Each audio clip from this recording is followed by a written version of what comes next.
நீங்கள் ஒரு small scale business run பண்ணிட்டு இருக்கீங்க. அந்த ஸ்மால் ஸ்கேல் பிஸ்னஸை ஒரு பெரிய லெவல் பிஸ்னஸாக மாற்றணும்னு நினச்சாலும் சரி, இல்லை எனக்கு இப்போ தான் ஒரு பிஸ்னஸ் ஐடியா இருக்குது, அதுதான் இனிமேல் நான் ஸ்டார்ட் பண்ண போகிறேன், அந்த ஐடியாவை தான் இனி நான் எக்ஸ்பெரிமெண்ட் பண்ணி பார்க்க போகிறேன் அப்படின்னு நீங்கள் நினச்சாலும் சரி, இந்த வீடியோ உங்களுக்கு ரொம்ப ரொம்ப ரொம்ப யூஸ்ஃபுல்லான வீடியோவாக இருக்கும். ஏன் அப்படின்னா, பொதுவாக இந்த மாதிரி பிஸ்னஸை ஸ்டார்ட் பண்ணணும் அப்படின்னு ஆசைப்பட்டு உள்ளே வரவங்க எல்லாருமே ஒரு கற்பனையில் வந்திருப்பாங்க இல்லையா?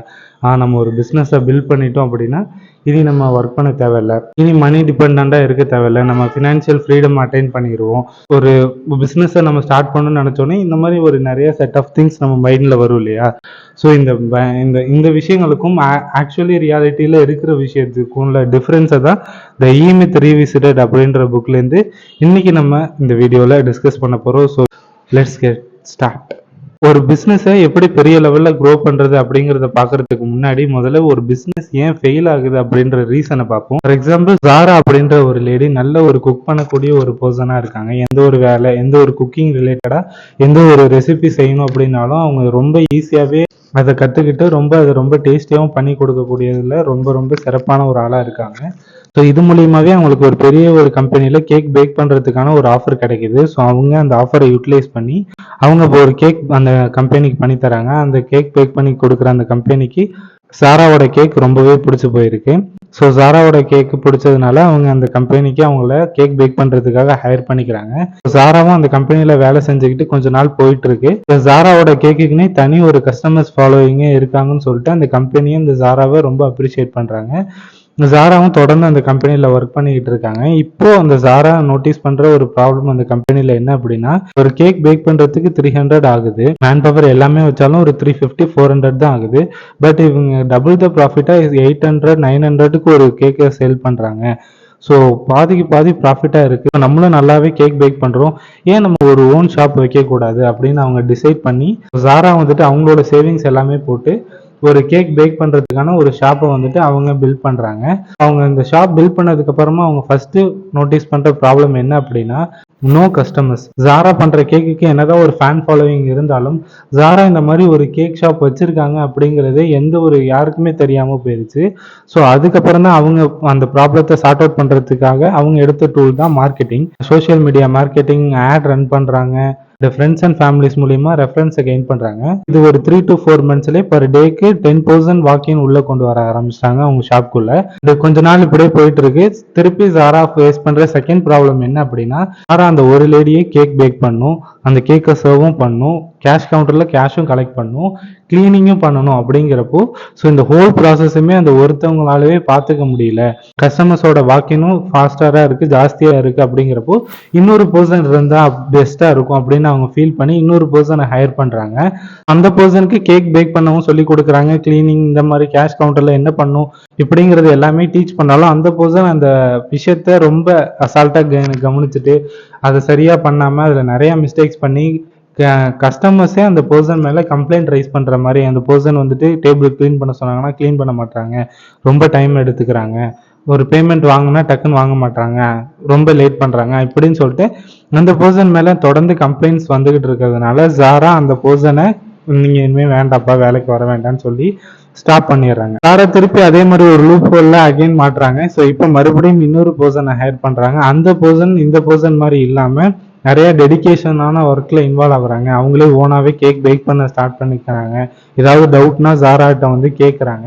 ஸோ இந்த மாதிரி ஒரு நல்ல ஒரு பார்ட்னர்ஷிப்ல இருக்கிறதுனால அந்த ஷாப் வந்துட்டு நெக்ஸ்ட் லெவலுக்கு க்ரோ ஆகுது. ஸோ நெக்ஸ்ட் லெவலுக்கு க்ரோ ஆகுறப்போ கஸ்டமர்ஸோட வாக்கிங் ஜாஸ்தியா இருக்கிறதுனால ஜாராவுக்கு மேன் பவர் நீட் ஜாஸ்தி ஆகுது. ஸோ அவங்க திருப்பி இன்னொரு 4 பேரை ஹையர் பண்றாங்க. கொஞ்ச நாள் கழிச்சு ரியலைஸ் பண்ற விஷயம் என்ன அப்படின்னா, நான் ஒரு பெரிய பேக்கரியில கேக் பேக் பண்ற ஒரு வேலையில இருந்தா கூட நான் நிறைய சம்பாதிச்சேன். பட் இப்போ நான் ஓன் பிஸ்னஸே ரன் பண்ணிட்டு இருந்தாலும் என் ஸ்டாஃப்ஸு கொடுக்குற சம்பளம் கூட எனக்கு வர மாட்டேங்குது. ஸோ நான் ஒரு தப்பான டிசிஷன் எடுத்துட்டேன் போல் இருக்கு. ஸோ இதுக்கு மேலேயும் இந்த ப்ராசஸை கண்டினியூ பண்ணோம் அப்படின்னா அது ஒரு ஃபெயிலியரில் தான் போய் முடியும்னு நினைக்கிறேன் அப்படின்னு சொல்லிட்டு ஜாரா அந்த பிஸ்னஸை க்ளோஸ் பண்ணிட்டு அவங்க திருப்பி ஒரு பேக்கரியில் வேலைக்கு சேர்ந்து அவங்களோட கேக் பேக் பண்ணுற லைஃப் ஸ்டைலுக்கு மாறுறாங்க. இப்படி தான் 10ல் 9 பிஸ்னஸ் ஃபெயில் ஆகிறதுக்கான மெயின் ரீசனாகவே இருக்கும்.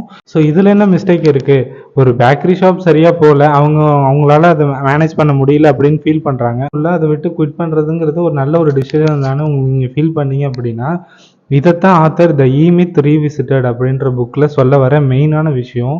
அது ஒரு டெக்னீஷியனுக்கும் ஒரு பிஸ்னஸ் மேனுக்கும் உள்ள டிஃப்ரென்ஸு வானம் பூமி அளவுக்கு ரொம்ப பெருசான ஒரு விஷயம் அப்படின்னு சொல்கிறாங்க.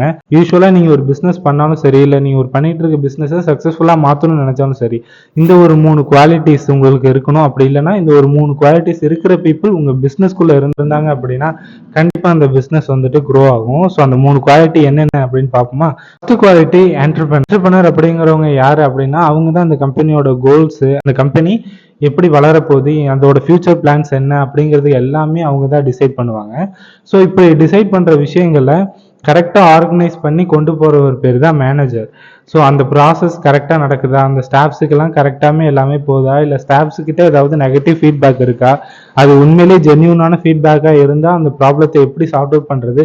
ஸோ இந்த எல்லா விஷயமே இந்த மேனேஜர் அப்படின்ற ஒரு கேரக்டர் தான் ஹேண்டில் பண்ணுவாங்க. And third technician. ஸோ இந்த டெக்னீஷியன் அப்படிங்கிறவங்க தான் இந்த கம்பெனிலேயே ரொம்ப ரொம்ப இம்பார்ட்டண்டான ஒரு பர்சன். ஏன்னா அவங்க செய்கிற அந்த ப்ராடக்டை தான் நீங்கள் மார்க்கெட்டிங் பண்ணி உங்கள் கம்பெனியும் உங்கள் பிஸ்னஸையும் க்ரோ பண்ணிக்க போகிறீங்க. ஸோ அந்த டெக்னீஷியனும் பர்ஃபெக்டாக இருந்தாங்க அப்படின்னா அந்த ஒரு பிஸ்னஸ்ங்கிறது கண்டிப்பாக க்ரோத் ஆகும். ஸோ ஒன்று இந்த ஒரு 3 குவாலிட்டிஸ் ஒரு பிஸ்னஸ் பண்ண போகிறவங்களுக்கு இருக்கணும். அப்படி இல்லை அப்படின்னா இந்த 3 குவாலிட்டிஸ் இருக்கிற பீப்புள்ஸை உங்கள் பிஸ்னஸ்க்குள்ளே இன்வால்வ் பண்ணிக்கிறதுங்கிறது உங்கள் பிஸ்னஸை சக்ஸஸ்ஃபுல்லான பாத்தில் வச்சுக்கிறதுக்கும் உங்கள் பிஸ்னஸை க்ரோத் பண்ணுறதுக்கும் ஒரு நல்ல ஒரு ஆப்ஷனாக இருக்கும். ஸோ இந்த கதையில் ஜாரா அப்படிங்கிறவங்க ஒரு குட் டெக்னீஷியன். அவங்க கேக் பேக் பண்ணுறதுல ஒரு எக்ஸலண்ட்டான ஒரு ஆள். ஒன்று அவங்க பார்ட்னர்ஷிப் பண்ணி இந்த பிஸ்னஸை பண்ணியிருந்தாங்க அப்படின்னா கண்டிப்பாக அந்த பிஸ்னஸ் வந்துட்டு சக்ஸஸ் ஆகிருக்கும். டெக்னீஷியனால் ஒரு சக்ஸஸ்ஃபுல்லான ஒரு பிஸ்னஸ் ரன் பண்ணுறதுங்கிறது ரொம்பவே கஷ்டமான விஷயம். பட் ஒரு குட் பிஸ்னஸ் மேனால் ஒரு கரெக்டான டெக்னீஷியன்ஸை ஹையர் பண்ணி அந்த பிஸ்னஸை ஒரு பல மடங்கு லாபமான ஒரு பிஸ்னஸாக மாற்றக்கூடிய சக்தி ஒரு பிஸ்னஸ் மேனுக்கு தான் இருக்குது. ஸோ அதைத்தான் ஒரு பிஸ்னஸ் மேனுக்கும் டெக்னீஷியனுக்கும் உள்ள டிஃப்ரென்ஸை இந்த புக்கில் தெளிவாக சொல்லியிருப்பாங்க. புக்லேயே ரொம்ப பியூட்டிஃபுல்லான ஒரு பார்ட் என்ன அப்படின்னா இந்த பிஸ்னஸை ஒரு 3 லெவலாக பிரிச்சிருப்பாங்க. ஃபர்ஸ்ட் ஒன்று வந்துட்டு ஸ்டார்டிங் ஸ்டேஜ், செகண்ட் ஒன்று வந்துட்டு அடல்ட் ஸ்டேஜ், தேர்ட் ஒன்று வந்துட்டு மெச்சூர் ஸ்டேஜ். ஸ்டார்டிங் ஸ்டேஜில் எல்லா ஒர்க்குமே நம்மளாக பார்த்துக்கிற மாதிரி இருக்கும்.